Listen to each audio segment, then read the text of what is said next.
미나 씨, 전 복수하려는 게 아니에요.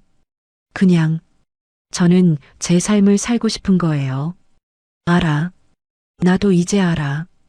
우리가 너한테 너무 많은 걸 빼앗았어.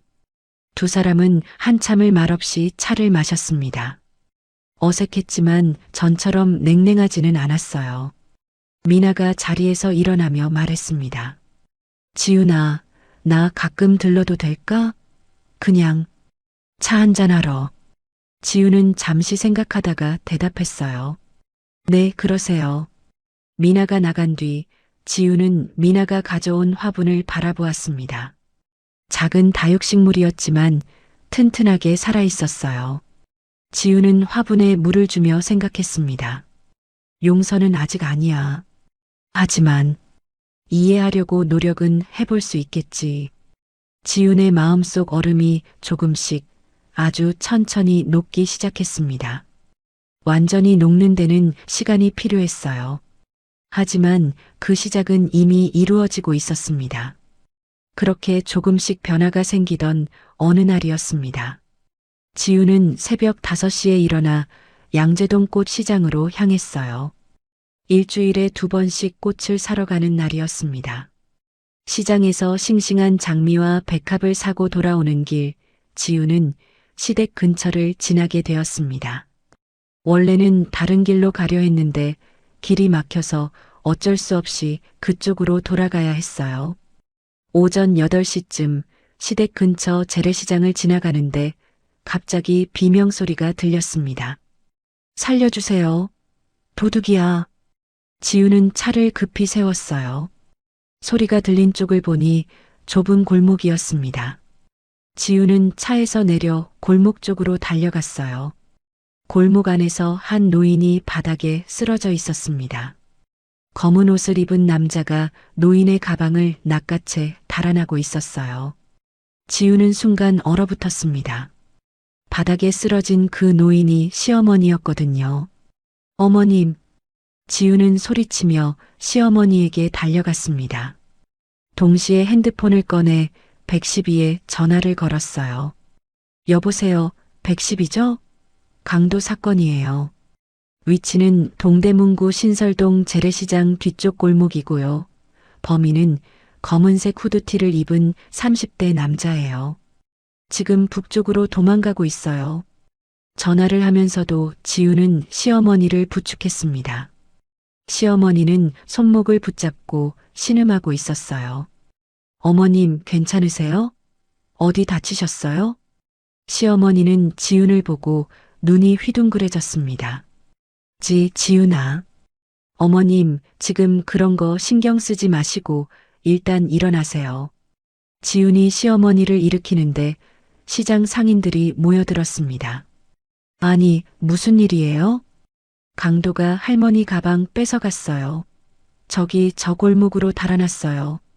지훈이 손가락으로 가리키자 젊은 상인 몇 명이 달려갔습니다. 시장 상인들은 서로를 잘 아는 사이였거든요. 누군가 다치면 모두가 나섰어요. 잡았어요. 여기 있어요. 몇 분 후 상인들이 범인을 붙잡고 돌아왔습니다. 곧이어 경찰차 사이렌 소리가 들렸어요. 경찰이 도착해 범인을 연행했습니다. 할머니, 신고하신 분이세요? 경찰이 지훈에게 물었습니다. 네, 제가 신고했어요. 근데 저희 어머님이 손목을 다치셨는데 병원에 먼저 모셔가도 될까요? 네, 괜찮습니다. 나중에 연락드릴게요. 피해자분 연락처 남겨주세요. 지훈은 시어머니를 부축해 차까지 데려갔습니다. 시어머니의 손목이 퉁퉁 부어 있었어요. 얼굴은 새하얗게 질려 있었습니다.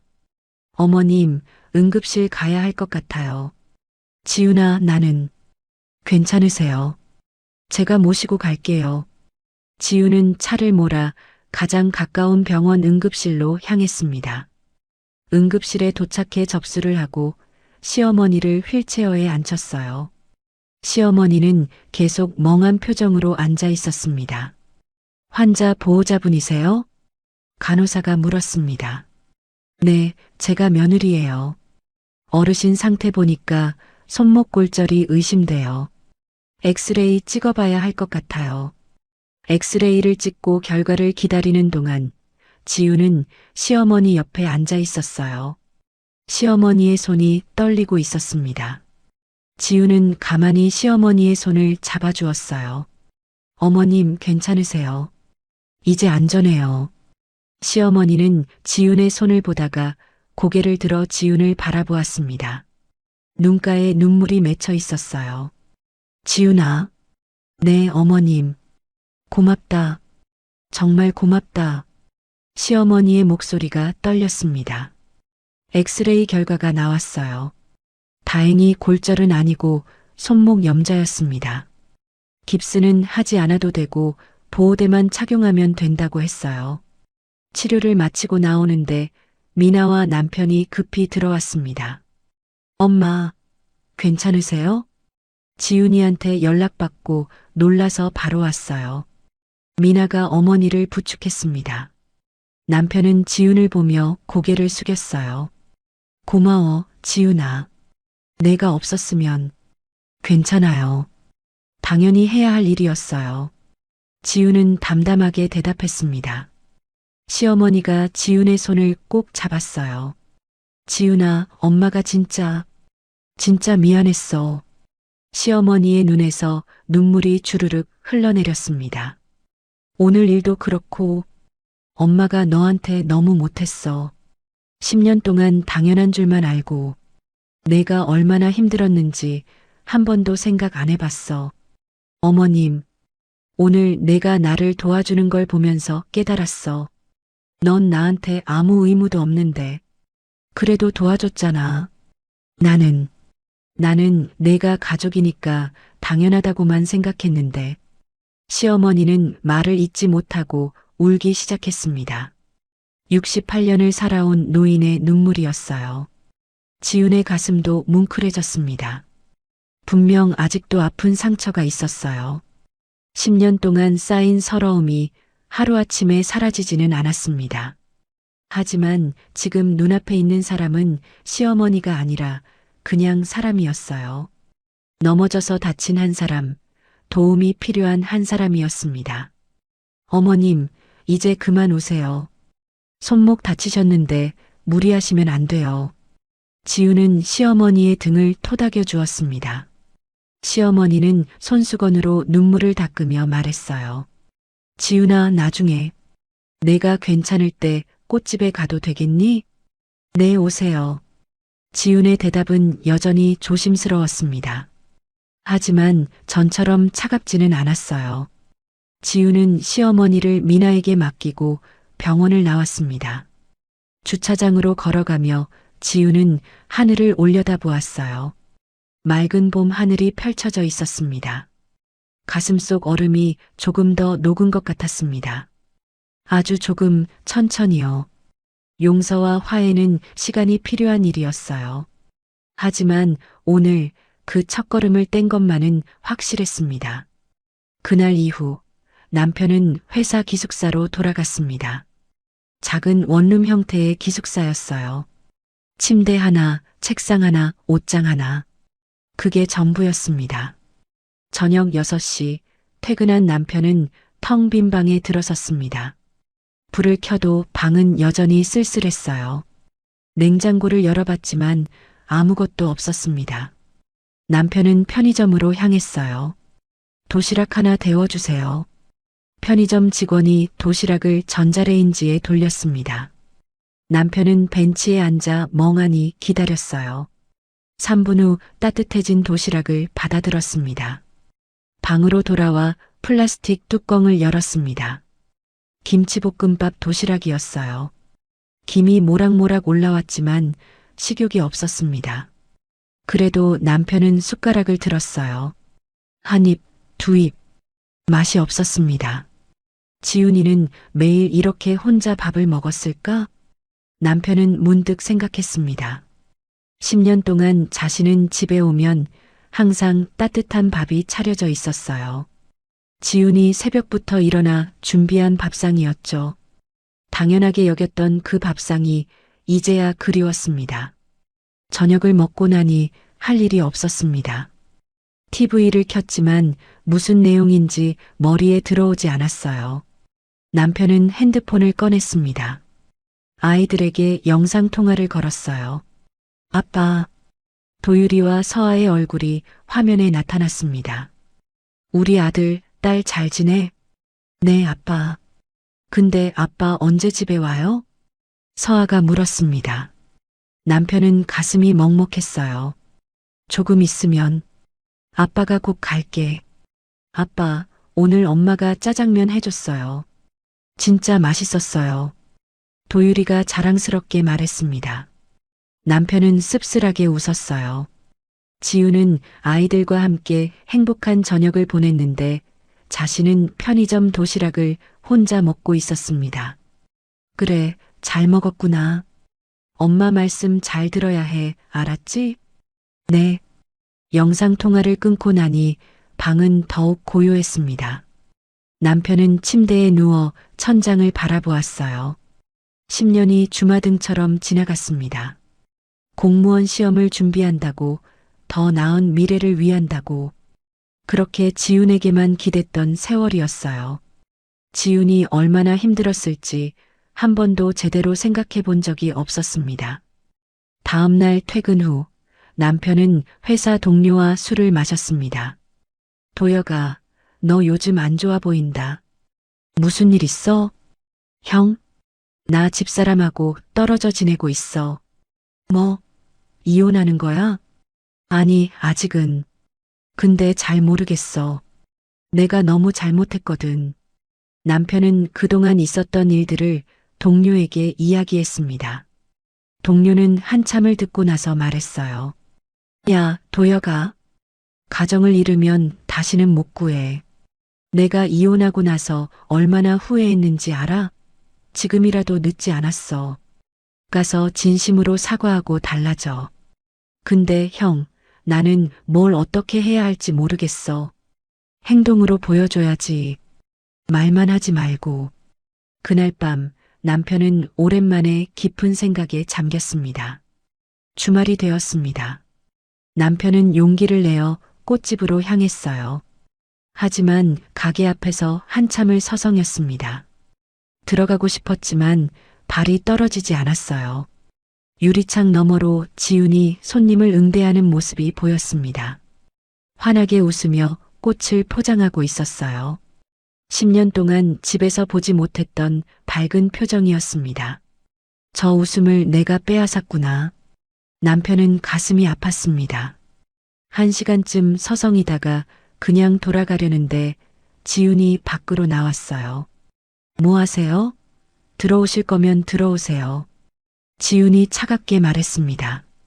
남편은 어색하게 웃으며 가게로 들어갔어요. 지훈아, 나 할 말이 있어서. 말씀하세요. 지훈은 카운터 뒤에 서서 남편을 바라보았습니다. 남편은 한참을 망설이다가 입을 열었어요. 지훈아, 미안해. 정말 미안해. 그 말은 이제 지겹다고 했잖아요. 알아. 근데 나는 뭘 어떻게 해야 할지 정말 모르겠어. 그냥 미안해. 남편의 목소리가 떨렸습니다. 지우는 한숨을 쉬며 말했어요. 미안하다는 말은 이제 지겨워요. 행동으로 보여주세요. 어떻게? 뭘 하면 돼? 그것도 제가 가르쳐줘야 해요? 당신이 생각해 보세요. 10년 동안 제가 뭘 했는지, 당신이 뭘 안 했는지. 지훈의 말에 남편은 고개를 숙였습니다. 알겠어. 달라질게. 아이들은 내가 책임질게. 학원비도 내가 내고 주말마다 데리고 나가서 놀아주고. 진짜요? 응. 아빠로서 최소한 아빠 역할은 제대로 할게. 지우는 잠시 남편을 바라보다가 고개를 끄덕였습니다. 알겠어요. 그럼 이번 주 토요일부터 아이들 데리러 오세요. 놀이터든 어디든 데리고 나가서 시간 보내세요. 정말 고마워, 지훈아. 고마워할 필요 없어요. 원래 아빠가 해야 할 일이니까요. 다음 주 토요일 남편은 약속대로 집으로 찾아왔습니다. 아이들은 아빠를 보고 반가워했어요. 아빠, 오늘 어디 가요? 놀이터 갈까? 아니면 영화 볼까? 놀이터요. 남편은 아이들의 손을 잡고 집을 나섰습니다. 지우는 창가에서 그 모습을 지켜보았어요. 서툴지만 아이들과 함께 걸어가는 남편의 뒷모습이 보였습니다. 조금씩 달라지네. 지우는 작게 중얼거렸습니다. 용서는 아직 아니었어요. 부부로 다시 돌아가는 것도 아직은 생각할 수 없었습니다. 하지만 남편이 아빠로서 역할을 하는 건 나쁘지 않았어요. 저녁 무렵 남편이 아이들을 데리고 돌아왔습니다. 아이들의 얼굴이 상기되어 있었어요. 엄마, 오늘 아빠랑 그네도 타고 시소도 탔어요. 재미있었어?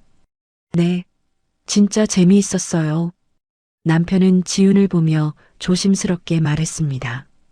다음 주에도 데리러 와도 될까? 네, 오세요. 남편이 돌아간 뒤 도유리가 엄마에게 물었습니다. 엄마, 아빠랑 다시 같이 살 수 있어요? 지우는 아들을 안아주며 말했어요. 천천히 생각해 볼게, 도유라. 엄마도 아직 잘 모르겠어. 근데 오늘 아빠 많이 달라진 것 같았어요. 지우는 창밖을 바라보았습니다. 변화는 조금씩 오고 있었어요. 아주 천천히 하지만 확실하게요. 그렇게 몇 달이 흘렀습니다. 어느덧 다시 설날이 다가왔어요. 작년 설날 지훈이 국냄비를 업고 나온 지 꼭 1년이 되는 날이었습니다. 명절 일주일 전 시어머니한테서 전화가 왔습니다. 지훈은 잠시 망설이다가 전화를 받았어요. 지훈아, 나야. 네, 어머님. 그게 이번 설날 말인데 지훈이는 편하게 와. 우리가 음식 준비할게. 지훈은 귀를 의심했습니다. 시어머니가 직접 음식을 준비하겠다고요? 어머님, 괜찮으세요? 손목은 다 나으셨어요? 응, 다 나았어. 그리고 미나랑 동서도 와서 도와주기로 했어. 지훈이는 그냥 아이들하고 편하게 와. 알겠습니다, 어머님. 전화를 끊고 나니 믿기지 않았습니다. 10년 만에 처음 듣는 말이었거든요. 설날 아침 지훈은 여유롭게 일어났습니다. 새벽 4시에 일어나지 않았어요. 7시에 눈을 뜨니 창밖으로 햇살이 따스하게 들어왔습니다. 엄마, 오늘 할머니 댁 가요? 서아가 물었습니다. 응, 가야지. 근데 천천히 준비하자. 지우는 아이들과 함께 느긋하게 아침을 먹었어요. 토스트에 계란을 부쳐 먹고 우유를 마셨습니다. 급하지 않았어요. 10시쯤 준비를 마치고 집을 나섰습니다. 작년에는 새벽 4시에 일어나 시장을 갔었는데 올해는 11시에 시댁으로 향했어요. 시댁에 도착하니 미나가 현관에서 나왔습니다. 언니 왔어? 어서 들어와. 거실로 들어가니 낯선 풍경이 펼쳐졌습니다. 시어머니와 동서가 부엌에서 음식을 준비하고 있었어요. 상 위에는 간단한 음식들이 놓여 있었습니다. 예전처럼 화려하지는 않았지만 정성이 느껴졌어요. 지훈아, 왔구나. 어서 앉아. 시어머니가 앞치마를 두른 채 나왔습니다. 얼굴에는 땀이 맺혀 있었어요. 어머님, 제가 도와드릴까요? 아니야, 괜찮아. 우리가 다 했어. 넌 그냥 쉬어. 지우는 소파에 앉았습니다. 이상한 기분이었어요. 10년 동안 명절 때마다 부엌에서 일만 했는데 오늘은 손님처럼 앉아 있으니 어색했습니다. 시아버지가 거실로 나왔습니다. 지훈을 보더니 잠시 머뭇거리다가 말했어요. 왔어? 네, 아버님. 시아버지는 현관까지 나와서 아이들을 맞이했습니다. 도유라, 서아야. 할아버지 왔니? 할아버지. 아이들이 할아버지에게 달려갔어요. 시아버지는 아이들을 안아주며 거실로 들어갔습니다. 점심시간이 되어 상이 차려졌습니다. 간단한 전, 나물, 국. 예전처럼 화려하지는 않았지만 먹기에는 충분했어요. 자, 다들 앉아서 먹자. 시어머니가 말했습니다. 모두들 상 앞에 둘러앉았어요. 지훈도 편안하게 자리에 앉았습니다. 밥을 먹는 동안 시아버지가 말했습니다. 음식이 좀 부족하지? 예전보다. 순간 공기가 긴장했습니다. 지훈은 숟가락을 든 손을 멈췄어요. 하지만 시아버지의 다음 말은 예상 밖이었습니다. 그래도 수고 많았어. 미나도 동서도. 시아버지는 며느리들을 바라보며 말했어요. 그동안 지훈이한테만 다 맡겨서 미안했어. 이제야 얼마나 힘든 일인지 알겠더라고. 지훈은 놀라 시아버지를 바라보았습니다. 시아버지는 지훈 쪽을 보며 조심스럽게 말을 이었어요. 지훈이, 작년에 내가 너무 심한 말을 했어. 10년을 했는데 서투르다니, 그게 무슨 말이었어. 미안하다. 70년을 살아온 노인의 사과였습니다. 지훈의 눈시울이 뜨거워졌어요. 괜찮습니다, 아버님. 아니야, 괜찮지 않아. 내가 잘못 생각했어. 며느리라고 해서 다 해줘야 하는 게 아니구나. 그건 가족이 함께 해야 하는 일이었어. 식탁 위로 잠시 침묵이 흘렀습니다. 하지만 무겁지 않은 침묵이었어요. 식사를 마치고 차를 마시며 이야기를 나눴습니다. 예전처럼 지훈만 설거지하러 가지 않았어요. 미나와 동서가 일어나 부엌으로 갔습니다. 언니는 앉아 있어. 우리가 할게. 오후 3시쯤 지훈은 일어났습니다. 어머님, 저는 이만 가볼게요. 가게 문 열어야 해서요. 벌써? 좀 더 이따 가지. 아니에요, 괜찮아요. 아이들은 아빠가 데리러 온다고 했어요. 현관으로 나오는 지훈을 시어머니가 따라 나왔습니다. 지훈아, 꽃집 잘 되고 있지? 네, 덕분에 잘하고 있어요. 언제 한번 들러도 되겠니? 네, 오세요. 어머님. 지훈은 차에 올라탔습니다. 시댁을 나서는 길, 백미러로 뒤를 돌아보았어요. 시어머니가 손을 흔들고 있었습니다. 지훈도 손을 들어 화답했어요. 꽃집으로 돌아오는 길에 남편한테서 전화가 왔습니다. 지훈아, 나 지금 아이들 데리러 가는 길이야. 오늘 영화 보고 저녁 먹이고 집에 데려다 줄게. 알겠어요. 조심히 다녀와요. 지훈아, 우리 다시 시작할 수 있을까? 지훈은 잠시 생각했습니다. 천천히요. 서두르지 말고 천천히. 알았어. 고마워. 꽃집에 도착한 지훈은 문을 열고 들어갔습니다. 카운터 위에는 미나가 가져다 준 다육식물이 튼튼하게 자라고 있었어요. 새로 산 꽃들도 물을 머금고 싱싱하게 서 있었습니다. 지훈은 앞치마를 두르고 꽃을 정리하기 시작했습니다. 시든 잎을 떼어내고 물을 갈아주고 새로운 꽃꽂이를 만들었어요. 손을 움직이는 동안 마음이 편안해졌습니다. 창밖으로 해가 지고 있었습니다. 주황빛 노을이 가게 안으로 스며들었어요. 지훈은 창가에 서서 노을을 바라보았습니다.